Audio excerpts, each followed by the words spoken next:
tambah sabar, makin bersyukur, lembut hatinya, harmonis rumah tangganya. Saya doakan putra putri anak cucu panjenengan makin baik, solih solihah.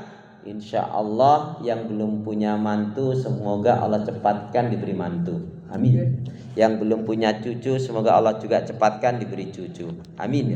Yang mau menikah lagi semoga istrinya meridhoi. Ya. Bapak ibu saudaraku seiman, hamba Allah yang cinta pada kebaikan dan kebenaran yang selalu mengharapkan keridhaan Allah. Tema kita hari ini adalah yaitu amalan-amalan yang utama di bulan Zulhijjah. Tapi sebelumnya yang pertama ada nasihat dari Rasulullah SAW. Man wajada sa'atan ayudhahiha falam yudhahi fala yaqrabanna musallana.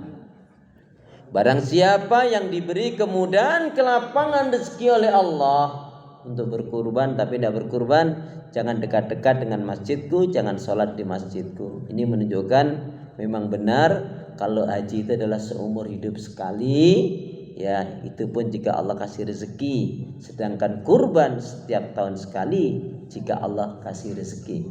Digolongkan orang yang kikir, orang yang betul-betul belum mencintai Allah dan Rasulnya. Ketika diberi kelapangan rezeki dia tidak mau berkurban padahal dia ada rezeki.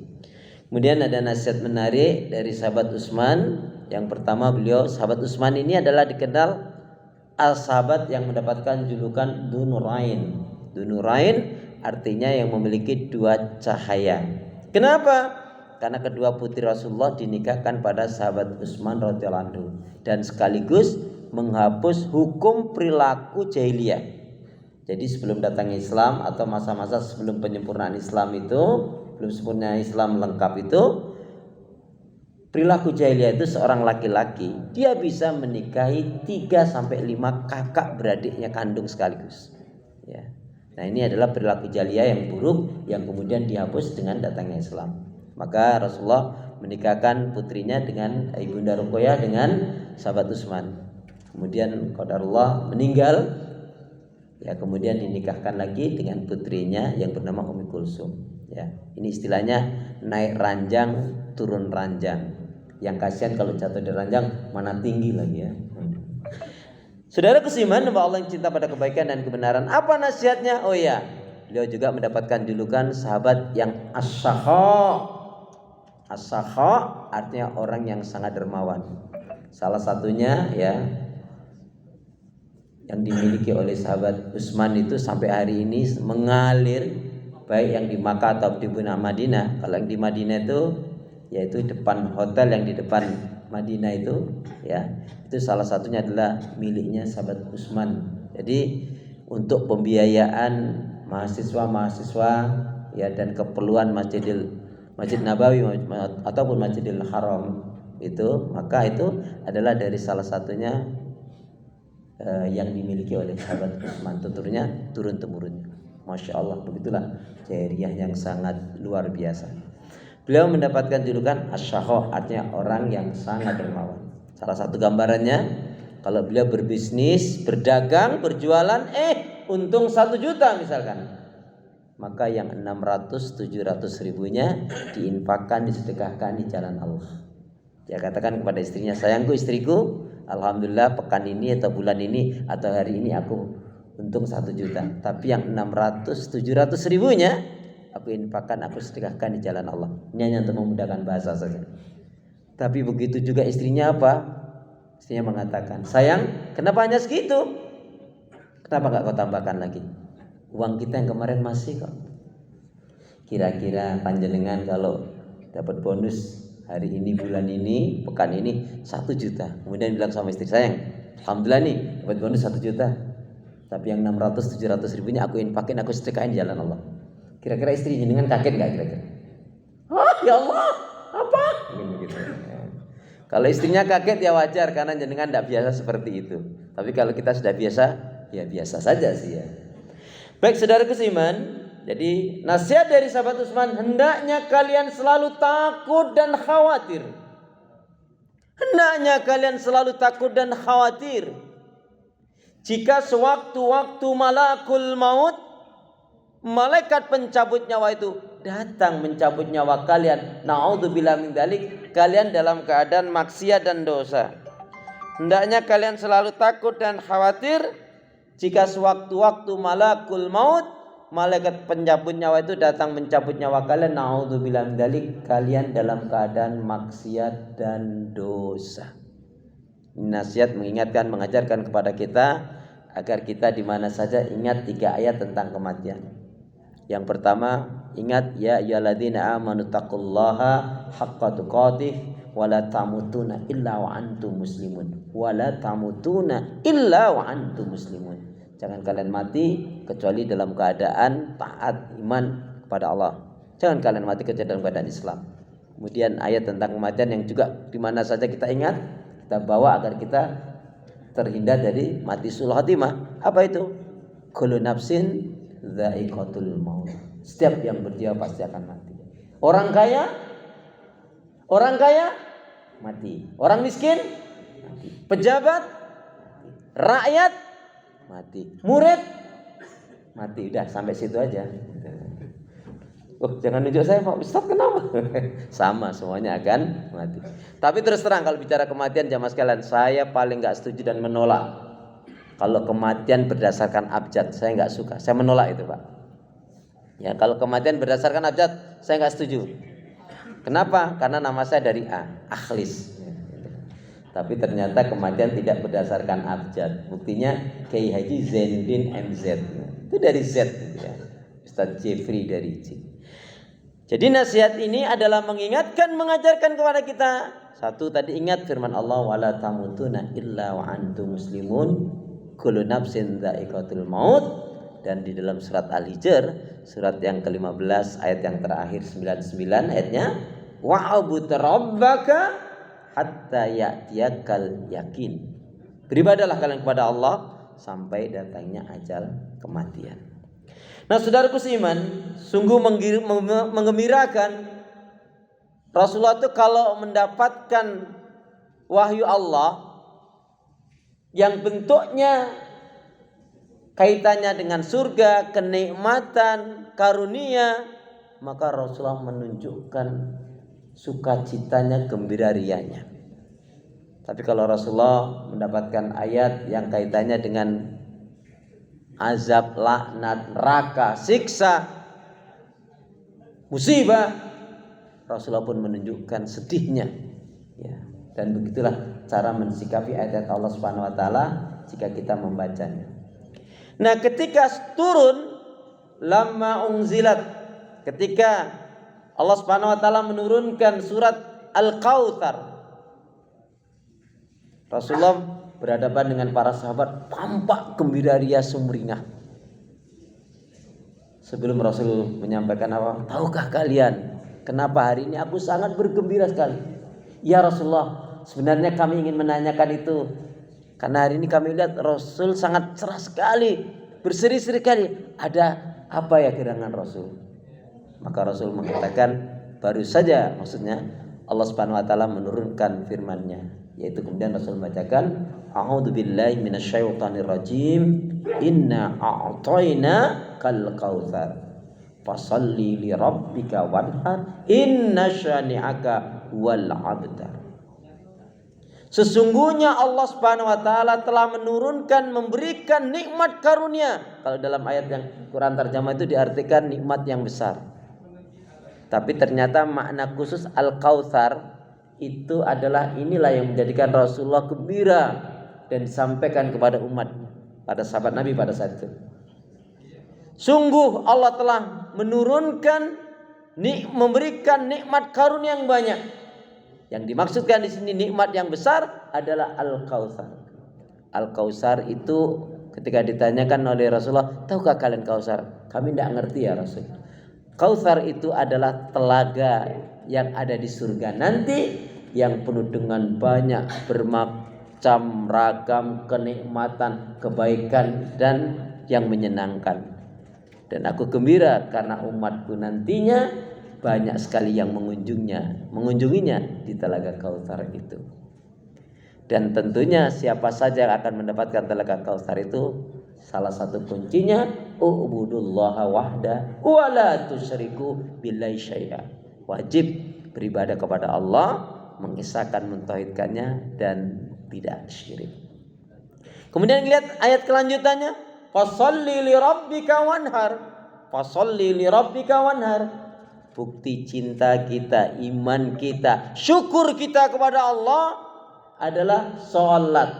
Maka sholat dalam ayat ini ada yang memaknai adalah sholat Idul Adha. Tapi secara umum adalah semua sholat, terutama sholat yaitu sholat yang wajib al-maktubah, yang 5 waktu. Bukti sekali lagi cinta kita, iman kita, syukur kita kepada Allah. Dirikan sholat, perhatikan sholat. Kalau ada ulama yang mengartikan di sini adalah sholat duha, karena memang kaitannya ayat selanjutnya apa? Wanhar, dan berkurban. Sholatnya, berkurbannya apa? Karena Allah. Satu amalan keikhlasan yang betul-betul ikhlas karena Allah, inilah yang menjadikan iblis tidak akan mampu menggoyahkan, menggoncang diri kita. Mohon maaf jamaah sekalian kalau aku nak bertanya, kalau ada orang sudah haji 7 kali, umroh 12 kali, mantap enggak? Mantap enggak? Biasa aja, wajar, lumrah. Lawang dia pembimbing haji kok. Maksudnya bukan kita mengecilkan dia sudah berangkat hajinya. Apalah artinya berulang kali ke tanah suci tapi memiliki kesombongan untuk dibangga-banggakan. Sama sekali tidak ada nilai. Karena kullu amalin mardudun, semua amal itu akan tertolak, tidak diterima oleh Allah. Yaitu kalau amalan itu dilandasi dengan riya, ya bukan ikhlas karena Allah Subhanahu wa taala. Maka salat kita, berkurban kita yang diterima oleh Allah itu kan kalau kurban bukan hewannya, bukan domba, daging, darahnya, ya tetapi keimanan dan ketakwaan kita kepada Allah Subhanahu wa taala. Jadi saya ulangi, bukti keimanan kita, kecintaan kita, syukur kita kepada Allah buktikan dengan mendirikan salat dan berkurban. Wanhar, ya artinya dan berkurbanlah kalian. Saya doakan jamaah sekalian yang kemarin belum berniat kurban, yakin Anda niat ya berkurban insyaallah. Kalau memang tahun ini juga sudah niat serius juga belum ada, insyaallah tahun depan asalkan niatnya jujur Allah akan mampukan. Amin ya rabbal alamin. Apalagi setiap tahun ya saya pokoknya setiap tahun akan berkurban. Ya masa setahun sekali nggak niat kita. Mohon maaf ya. Kalau yang seneng ngerokok, terus rokok satu bungkus berapa Pak? Halo? Kalau dihitung 20.000 aja ya. Ya, kalau 20.000 kali 1 bulan 600.000. Coba. Kalau 1 tahun ya 7.200.000. Kalau 10 tahun wah udah bisa berangkat haji itu. Saya enggak membahas masalah hukumnya rokok. Tapi orang yang merokok menurut saya enggak bersyukur. Jantung itu harus dijaga dirawat malah dirusak. Dia bakar uang. Jangan dianggap itu enggak mubadzir, jangan dianggap itu tidak dihisab, tidak diminta pertanggungjawab oleh Allah Subhanahu wa taala. Coba kalau kita sedekahkan, dapat pahala kebaikan, dapat kemuliaan dari Allah, insyaallah akan dijaga kesehatan kita, dimurahkan di lapangan rezekinya, dan disembuhkan sakit kita jika ada. Amin ya rabbal alamin. Saya tidak bermaksud menyinggung kata nabrak loh Pak ya. Oh, malah nabrak malah betul ya.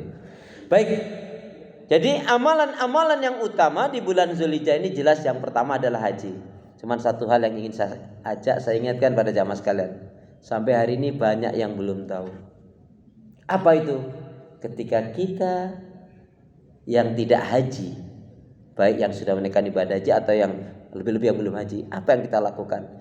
Usahakan maksimalkan ketika bulan haji, terutama tanggal 1 Zulhijjah sampai berakhirnya haji, katakanlah sampai selesainya hari tasrik, ya.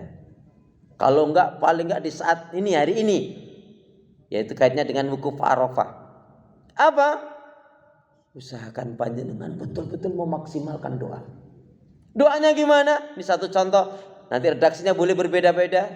Ya Allah ya Arhamar Rahimin, ya Hayyu ya Qayyum. Ya Allah, berilah kebaikan, kesehatan, kemudahan, keberkahan, dan kemampuan pada kaum muslimin dan muslimat yang menunaikan ibadah haji. Mampukan, mudahkan mereka ya Allah. menjalankan rukun wajib sunahnya haji, dan jadikanlah hajinya mabrur dan mabrurah. Amin gitu dong. Jamaah sekalian ngerti? Ketika kita mendoakan, sekali kita mendoakan sebanyak itulah kita akan mendapatkan pahala orang yang menunaikan ibadah haji. Jadi kalau hari ini, tahun ini yang haji 5 juta atau 6-7 juta, maka sekali kita mendoakan, kita mendapatkan sebanyak itu pahala yang Allah akan berikan. Dan panjenengan jamaah sekalian Bapak Ibu mendoakannya cukup sekali ba'da subuh. Ya, jadi jenengan mendoakannya apa? Cukup sekali ba'da subuh, sekali ba'da zuhur, sekali ba'da asar, sekali ba'da maghrib, dan juga sekali ba'da isya. Cukup sekali, Pak. Jadi kalau sekali-sekali berarti 5 kali 5 juta. Ya. Sekali. Berarti kali 5 25 juta. Kapan kita mendapatkan pahala sebanyak itu? Hanya cukup kita mendoakan seperti itu. Tapi serius kita mendoakannya. Jadi kalau kemarin-kemarin mohon maaf belum melakukan ini, ya, ini mengingatkan kembali. Kalau belum tahu ini mudah-mudahan menjadi ilmunya. Jadi bercita-citalah untuk menaikkan ibadah haji. Jangan sekali-kali mengatakan enggak mungkin. Orang seperti saya ini enggak mungkin, enggak bisa. Itu ucapan kufur. Tidak pantas diucapkan oleh seorang mukmin seperti itu. Saya yakin Allah Subhanahu wa taala akan mampukan saya. Soal kapan? Tapi kita berniat seperti itu, Masya Allah diberi pahala kebaikan. Ini salah satu contoh yang menggampangkan kita, insya Allah bagian untuk mati husnul khotimah, Pak. Kalau panjenengan Bapak Ibu jamaah sekalian sudah selesai sholat zuhur, berdoanya gini, ya Allah, sampaikan aku asar ya Allah, karena aku ingin sholat asar. Nanti kalau sudah kita sholat asar, ya Allah sampaikan aku maghrib ya Allah, karena aku ingin sholat maghrib. Kalau maghrib ya Allah sampaikan aku isya ya Allah, karena aku ingin sholat isya ya Allah. Kalau isya ya Allah sampaikan aku subuh ya Allah, karena aku ingin betul sholat subuh ya Allah. Kalau kita di subuh ya Allah sampaikan aku zuhur ya Allah, karena aku ingin menjalankan sholat zuhur. Jamaah sekalian, kita betul-betul serius dengan doa seperti itu. Qadar Allah. Misalkan di subuh hari kita berdoa ingin sampaikan aku ya Allah zuhur, karena aku ingin sholat zuhur, dan Allah mematikan kita, termasuk ini tanda husnul khatimah dan jalan husnul khatimah. Tapi kan juga dibarengi dengan amal. Iyalah, wong kita sudah minta, masa hanya minta nggak dibarengi dengan amal? Makanya bersemangatlah berdoa. Doa ya. Yang pertama yaitu amalan yang utama adalah haji. Yang kedua kurban. Tadi hadisnya sudah saya bacakan. Barang siapa yang diberi kemudahan ke lapangan rezeki, dia nggak berkorban, jangan dekat dengan masjidku, jangan sholat di masjidku. Dia digolongkan orang yang kikir, digolongkan orang yang nggak bersyukur. Dalam satu dijelaskan, celakalah. Siapa yang celaka? Orang yang pakaiannya lebih baik daripada amal ibadahnya. Orang yang untuk urusan dunia, hura-hura, maksiat dan dosa, naudzubillah min dzalik, dia gampang sekali mengeluarkan harta di jalan syaitan. Sulit sekali mengeluarkan harta di jalan Allah. Kemudian yang ketiga, amalan yang utama di bulan Zulhijjah ini adalah yaitu saum. Memang bagus sekali kalau bisa kita jalankan saum dari tanggal 1 ya sampai tanggal 9 Zulhijjah. Hari ini yaitu kita ada di 9 Zulhijjah. Ya, enggak harus beruntun. Kalau bisa beruntun bagus. Ambil 1, 3, 5 boleh, atau 5-nya saja. Atau paling enggak kemarin kita yang berpuasa baik sekali yaitu tarwiyah 8 dan 9. Tapi kalau enggak di Arafah ini yaitu sumu Arafah. Berpuasalah kalian Arafah. Kata Rasul apa? Puasa Arafah itu akan menghapuskan kesalahan dosa setahun yang lalu dan setahun yang akan datang. Namun demikian, dosa-dosa besar harus juga dengan taubatan nasuha. Ya. Jadi nanti, ini saya juga imbau, kan Arafah itu baru bermakna sekali ketika ba'dal zawal. Kalau hari ini kita ke sebelum tanggal ini ya, besok ya, ke puncak kemana itu sama saja nggak ada nilainya. Tapi begitu besok pas wukuf Arafah, hari ini ya wukuf Arafah ba'dal zawal di sana. Ba'dal zawal itu perkiraan kalau di sana jam 1, kita jam 4:30. Ya. Itu usahakan betul. Mungkin hanya 5-10 menit atau 15 menit itu ya, walaupun kita nggak langsung di Arafah, insya Allah banyak sekali doa-doa yang dikabulkan oleh Allah. Ya, antum perhatikan nanti.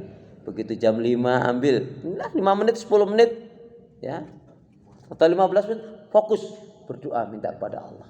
Mungkin banyak doa yang kemarin-kemarin belum dikabulkan. Saya doakan apa yang belum Allah kabulkan, insya Allah dengan doa ini Allah akan mudahkan, Allah kabulkan untuk antum semua. Amin ya rabbal alamin. Ya, jadi berdoalah. Ingat ini wukuf Arafah. Ya. Jadi kalau di sana ukurannya di sana ya. Di sana jam 1 ba'dal zawal. Nah, kita sekitar jam 4:30 udah mulai itu sampai menjelang maghrib atau sampai maghrib. Allah a'lam bishawab. Kemudian yang keempat amalan yang utama adalah, nah ini di antara amalan utama di bulan Zulhijjah ya. Yang keempat adalah yaitu sholat Idul Adha. Istimewakan ketika kita sholat Idul Adha. Gimana mengistimewakannya? Salah satunya adalah infak kita di Idul Adha waktu sholat itu ya. Setelah sholat Idul Adha itu usahakan infak kita lebih banyak dibanding hari-hari yang lainnya. Inilah amalan-amalan di antara amalan utama di bulan Zulhijjah. Pertanyaan saya aja mas kalian, haji enggak, kurban enggak, puasa juga enggak, walaupun 1 hari puasa Arafah, sholat Idul Adha juga enggak. Ini apa namanya? Apa Pak namanya? Haji enggak, kurban enggak, puasa Arafah juga enggak, sholat Idul Adha juga enggak. Apa ini namanya? Apa Pak namanya? Halo? Ya. Tenangkanlah dirimu, jangan terburu nafsu ya. Kufur, fasik, munafik. Enggak, biasa saja. Kenapa? Wong dia meninggalnya sebelum bulan Zulhijjah kok. Ya, gitu Pak. Jadi maksud saya jangan mudah kita memvonis orang. Allah a'lam. Enggak usah menghukum orang. Yuk, fokus dengan yang kita lakukan. Yang penting jamaah sekalian, fokus 2 hal saja di dunia ya. Apa? Yang penting di dunia ini kita bahagia, di akhirat masuk surga. Amin ya rabbal alamin. Baik, ini saja yang dapat saya sampaikan. Mudah-mudahan menjadi inspirasi dan pembelajaran buat diri kita bersama. Mari kita berdoa. Bismillahirrahmanirrahim. Allahumma khtim lana bil Islam wahtim lana bil iman wahtim lana bi husnil khatimah. Allahumma khtim lana bil Islam wahtim lana bil iman wahtim lana bi husnil khatimah. Ya Allah, akhirilah kehidupan kami dengan Islam, dengan iman dan husnul khatimah. Yang kedua, ya Allah ya Arhamar Rahimin, jadikanlah aku hamba yang sabar, syukur, taat ibadah, istiqamah dalam kebaikan dan kebenaran, dan matikanlah dalam keadaan husnul khatimah. Ya Allah ya Arhamar Rahimin, jadikanlah aku hamba yang sabar, syukur, taat ibadah, istiqamah dalam kebaikan dan kebenaran, dan matikanlah dalam keadaan husnul khatimah. Satu lagi, ya Allah ya Arhamar Rahimin, berilah aku hati yang bersih, pikiran yang jernih, lidah lisan yang selalu jujur, akhlak yang mulia, hidup dan mati dalam ketaatan, keimanan, ibadah, sabar dan syukur. Boleh lebih semangat? Ya Allah ya Arhamar Rahimin, berilah aku hati yang bersih, pikiran yang jernih, lidah lisan yang selalu jujur, akhlak yang mulia, hidup dan mati dalam ketaatan, keimanan, ibadah, sabar dan syukur. Aminnya mana? Amin ya rabbal alamin. Subhanakallahumma bihamdika asyhadu an la ilaha illa anta astaghfiruka wa atubu ilaik. Punya niat yang baik hendaknya segera ditunaikan. Beramal soleh janganlah ditunda-tunda. Ikan sepat ikan gabus, lebih cepat lebih bagus. Burung Idran burung cendrawasih. Cukup sekian, terima kasih. Assalamualaikum warahmatullahi wabarakatuh.